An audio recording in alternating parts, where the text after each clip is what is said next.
Jeffrey Jr. Franklin, 16 years old, finally adopted by a loving family, was found dead in a burning home.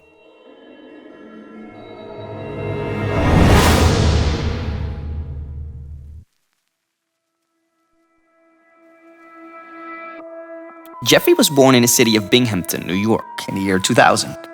At birth, he had some traits that made him different, being born both deaf and with moderate autism. The homes Jeffrey would have to grow up in wouldn't make things look any brighter for him either. His mother was similar to the boy, also being deaf and special needs. She was unable to take care of him on her own, and thus Jeffrey was juggled between multiple family houses for over half his life.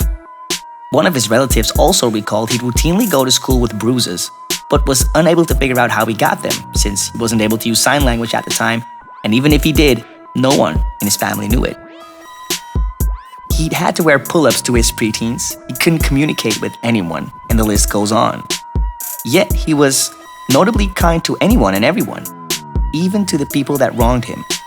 He'd hugged strangers, asked spectators at sport games for their french fries, and he seemed to have this love for life that no one in his position would expect him to have. At the age of 10, after bouncing between the houses of multiple family members, Jeffrey found his first stationary home with his aunt, Jennifer Austin. Austin and her husband already had 5 of their 9 children living at home, not including Jeffrey, so adopting him was not an option. But they wanted to do everything they could for him, and decided to do so. Jeffrey got along incredibly well in the year he spent at his aunt's. He signed with everybody. He loved everybody, she gushed. Even the people that hurt him, he loved. A year later, Jeffrey finally became eligible for adoption. By the end of that year, he found a new home. That day, they packed all of Jeffrey's things, his favorite stuffed animals and toys, along with a photo album.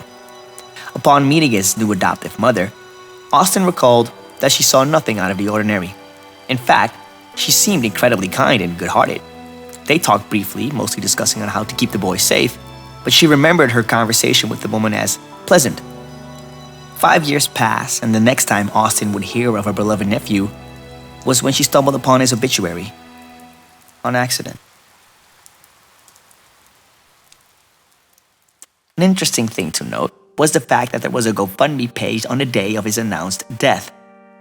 Another interesting thing to note is that the movie that they were watching with the boy before he died, Manchester by Sea, in which a father accidentally burns down his house, killing 3 of his children, the father is consoled in the movie by someone telling him he cannot be prosecuted for the accident death of his kids. And this isn't even the beginning. Alongside all of this, there was also some very interesting court records discovering a post she made on Facebook before the fire stating that Jeffrey caused too much stress in the family. And prior to that, another message to one of her friends on Facebook stating, "I've been struggling with Junior," followed by, "I guess no surprise there." Her friend continues with, "I know, it's always hard. Same old, or some new problems."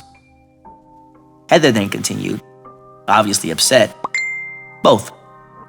He's peeing in his room again for about the past 2 or 3 weeks, almost nightly. Last episode of this was last summer, so went a few months with nothing now. He started again. His room smells so bad. Every day it's the same thing, cleaning pee, it's crazy." The most incriminating message sent comes soon after. Heather confided maybe a little too much. "I so badly want out with Junior peeing all over his room again for the past few weeks. It punishes me more than him." Now at this point, there's not too much speculation for whether they did it or not, but if there's still some, not after this. Jeffrey, who presumably died in a house fire, had absolutely no soot in his lungs at the time of his death. So either Jeffrey, someone despite all his issues and embarrassment, who loved his life to death, took his own life the same second the fire had started, or his life was taken before it all. What do you think?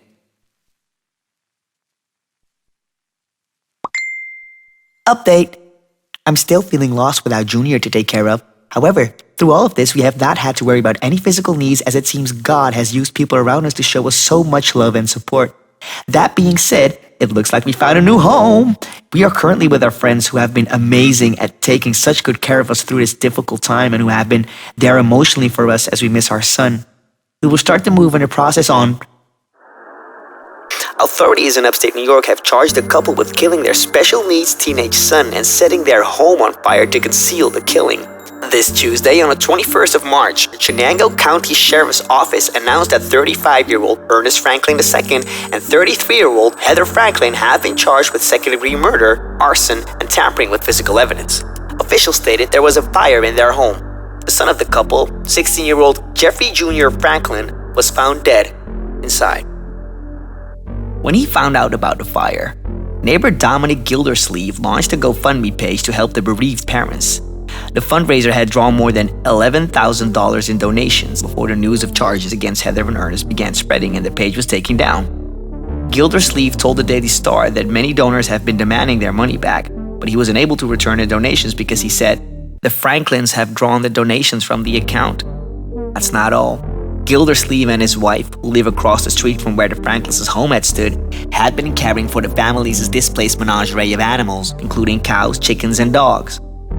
"My family has been taken advantage of in every way possible," the man lamented.